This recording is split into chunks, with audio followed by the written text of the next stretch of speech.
Sarah Winters watched the horizon as the small research boat, Ocean Explorer, sliced through the icy waters of the North Pacific. The rising sun cast golden reflections on the sea, but Sarah barely noticed the beauty around her. After 3 weeks at sea, the expedition to study the migratory behavior of humpback whales had not yielded the findings she had hoped to document for her doctoral thesis. "Still nothing, Doc?" asked Mike Sullivan, the boat's captain, a 50-year-old man with deep wrinkles carved by sun and sea wind. "Not a sign, Mike. We've been tracking this migratory pattern for days and nothing. Maybe the data's wrong, or maybe—" She hesitated, reluctant to voice her greatest concern. "Or maybe the numbers are dropping faster than we thought," Mike said, giving voice to the fear that haunted Sarah. She ran a hand through her brown hair, tied back in a messy ponytail. At 32, she had spent the last 10 years dedicated to marine research, specializing in cetaceans. Her determination was well known at the Seattle Oceanographic Institute, almost as well known as her stubbornness. When Sarah Winters set her mind on something, nothing stopped her. "I'm extending the expedition another week," she suddenly announced. Mike frowned. "Sarah, you know we don't have the budget for that. The Institute was very clear about, I'll pay for it out of my own pocket if I have to," she interrupted, her green eyes fixed on the horizon. "I can't come back empty-handed, Mike. Not after all these years." The crew, 3 other researchers and 2 sailors, exchanged concerned looks. They all knew Sarah's story, how she had lost her father, a marine biologist, in an accident during a similar expedition when she was just 12. For Sarah, this work was more than science. It was a way to keep her father's memory alive. 7 more days, Mike relented, recognizing the resolve in her eyes. "But after that, we head back to shore, whales or not." Afternoon turned into night without any significant sightings. Sarah stayed on deck long after the others had gone below, watching the dark expanse of the ocean beneath a star-filled sky. She felt the weight of her scientific ambition mingled with her personal desire to prove that her father's work hadn't been in vain. It was the sound that woke her before dawn, a distressed cry, unlike the usual noise of waves against the hull. Sarah jumped from the narrow bed in her cabin, threw a coat over her pajamas, and rushed to the deck. "Did you hear that?" asked Jason Reynolds, the young marine biologist on the team already standing by the railing. "Sounds like a calf in distress," Sarah replied, her heart pounding. "Wake the others. Get the inflatable ready." As the crew mobilized, Sarah scanned the sea with binoculars. The sound was coming from somewhere nearby, a desperate call reverberating through the water. As the first ray of sun broke the horizon, she finally spotted it, a small dark back briefly surfacing, about half a kilometer away. "There," she shouted, pointing. "It's a humpback calf, and it looks like it's in trouble." Minutes later, Sarah, Jason, and May Wong, the team's photographer and assistant biologist, were heading toward the animal in the small inflatable boat. As they approached, the scene became painfully clear. A humpback whale calf, no more than a few weeks old, was entangled in an abandoned fishing net. Ropes and cables wrapped around its body, hindering its movement, and red marks already slashed its skin where the material had cut deep. "Oh my God," May murmured, lowering her camera. "Where's the mother?" "I don't know," Sarah replied, a lump forming in her throat. "But if we don't help soon, this calf won't make it." Jason looked around nervously. "Sarah, with no mother nearby, it's safer for us, but it's a bad sign for the calf. What if she abandoned it because it's too injured? Or what if the mother was caught by illegal fishermen?" May added, voicing an even worse possibility. Sarah felt a surge of anger. Anger at the careless fishermen who left gear behind. Anger at the ongoing struggles marine animals faced due to human negligence. "We're saving him," she declared, already putting on her diving gear. "Jason, contact Mike on the radio. We need more gear and cutting tools. May, document everything. This is going in our report and to the authorities." Over the next few hours, Sarah led a delicate rescue operation. The calf was so entangled that every movement seemed to tighten the net. As they worked, The small cetacean let out high-pitched cries of pain that pierced the researchers' hearts. "Easy, little one," Sarah whispered as she carefully cut through each section of the net. "We're here to help." The sun was high in the sky when they finally removed the last piece of rope. The calf, exhausted, floated near the boat, its breathing heavy and uneven. "He's very weak," Jason noted, concerned. "And those wounds are deep." Sarah studied the young whale. He had unique markings on his tail, a pattern of white spots that resembled a star. "We'll call him Star," she said softly. "And we're not leaving until we know he'll be okay." Against all odds, Star remained near the research boat for the next 2 days. Sarah and the team administered antibiotics to the deeper wounds using a remote injection system, documented his behavior, and searched for any sign of the missing mother.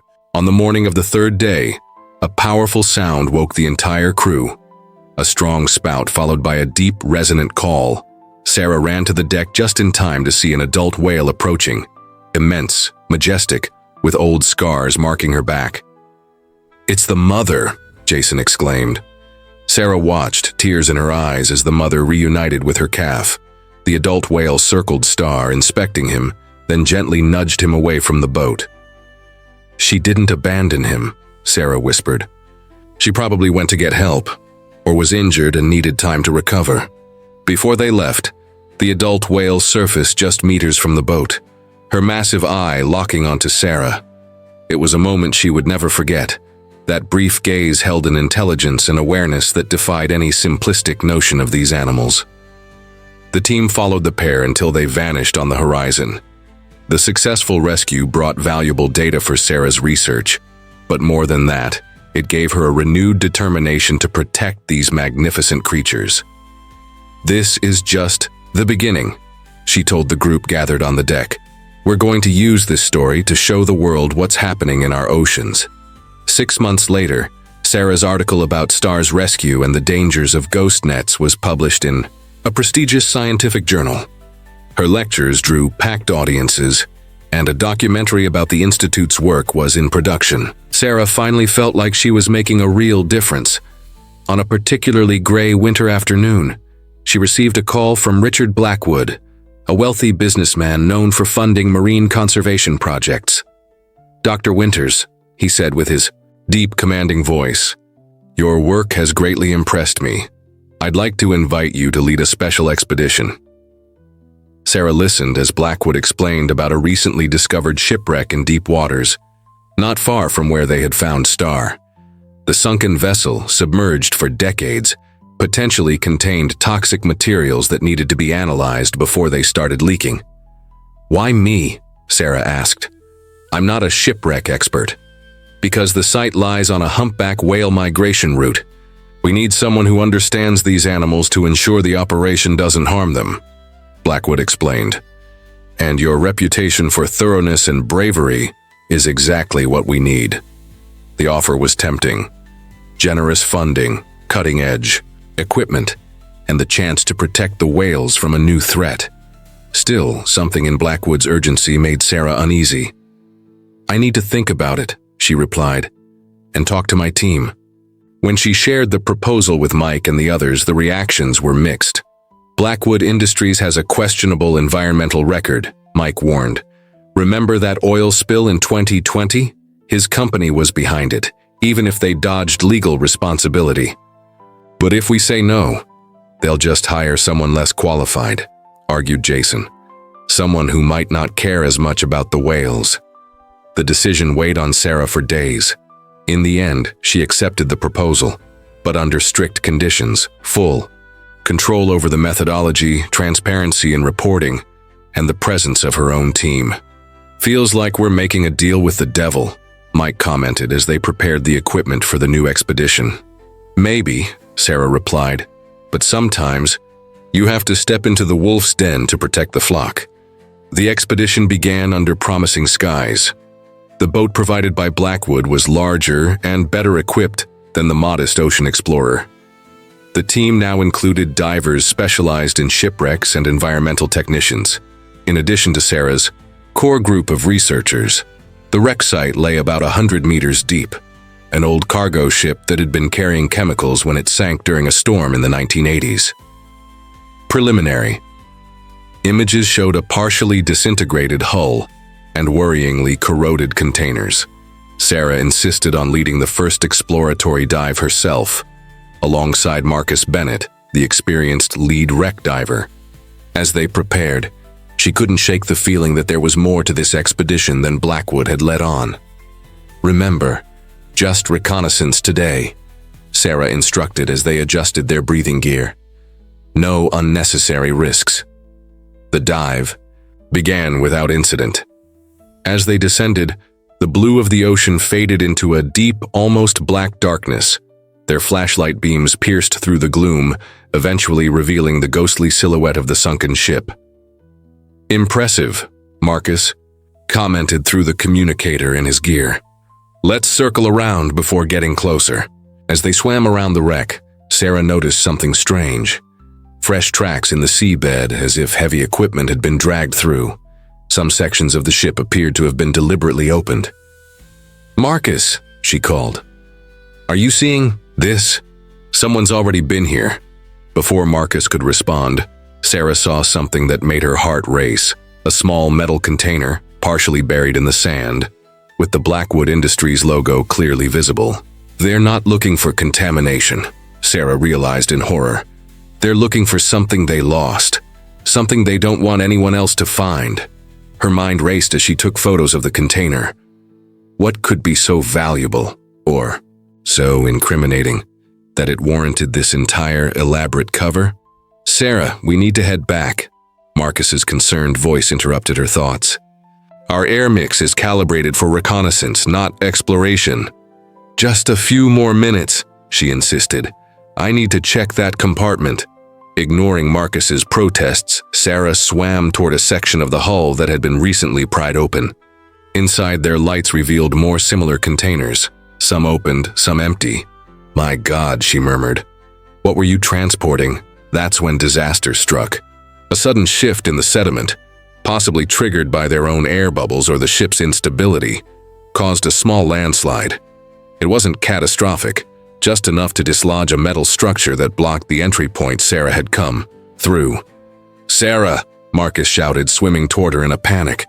He tried to move the twisted metal, but it was tightly jammed. "Get back to the boat," Sarah instructed, keeping her voice calm despite the rising panic. "Get the cutting tools, I'll be fine." Marcus hesitated. "Your oxygen. I've got enough if I conserve energy. Go."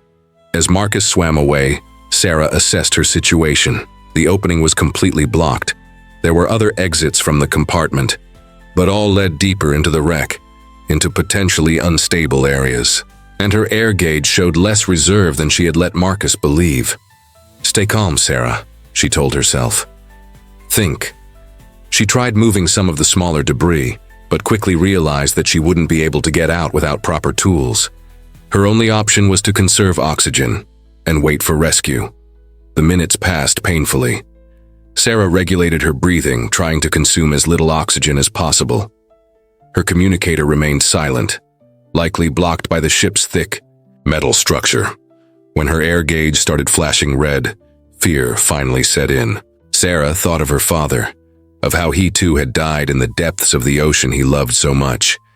Was this a shared fate for the Winters family? That's when she heard it, the unmistakable sound of a wail reverberating through the metal hull of the ship.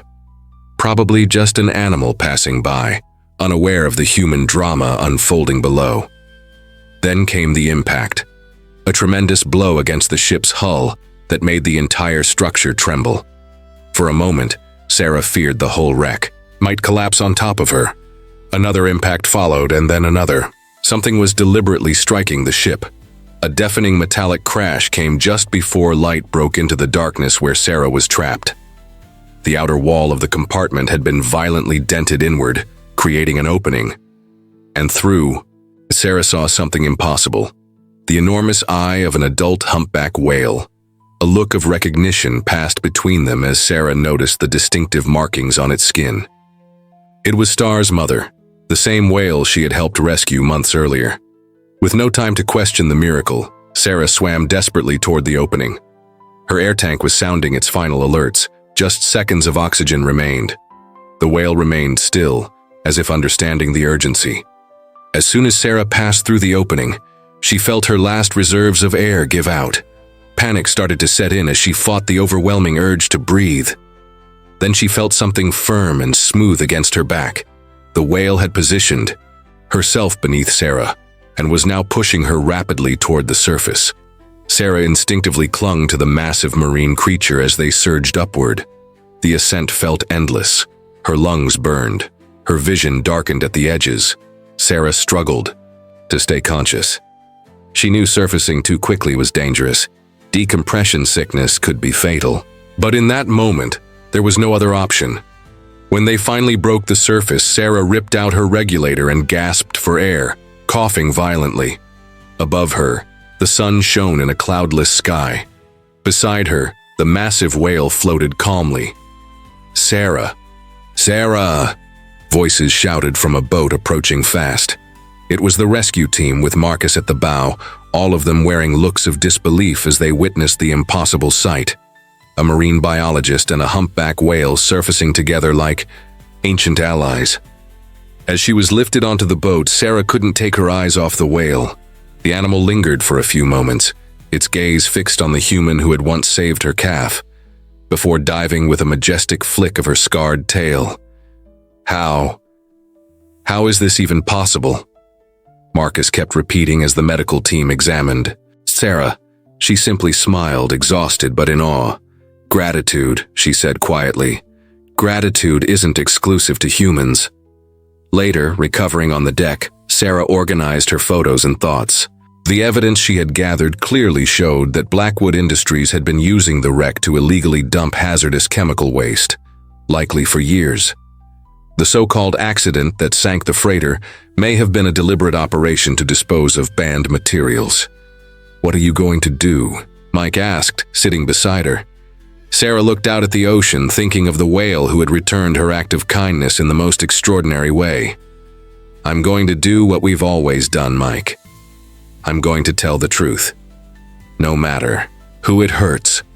The next morning, back at the port, Sarah was greeted by Richard Blackwood himself. His confident smile faltered when he saw the resolve in her eyes. "Dr. Winters, I heard about the incident. I'm so glad you're safe.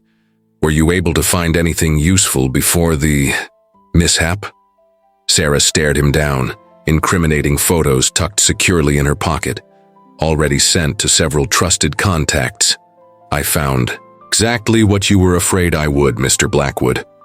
And I've learned that sometimes the creatures we consider beneath us are the ones that teach us the greatest lessons in integrity."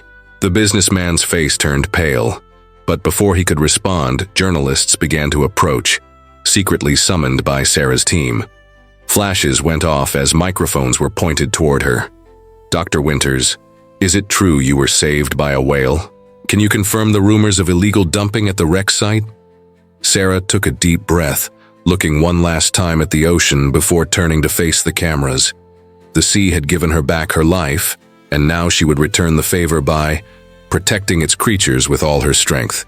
Between her and the deep blue, a debt had been paid and an eternal bond had been formed, a testament that gratitude in its purest form transcends species and dwells both in human hearts and in the mysterious souls of the ocean's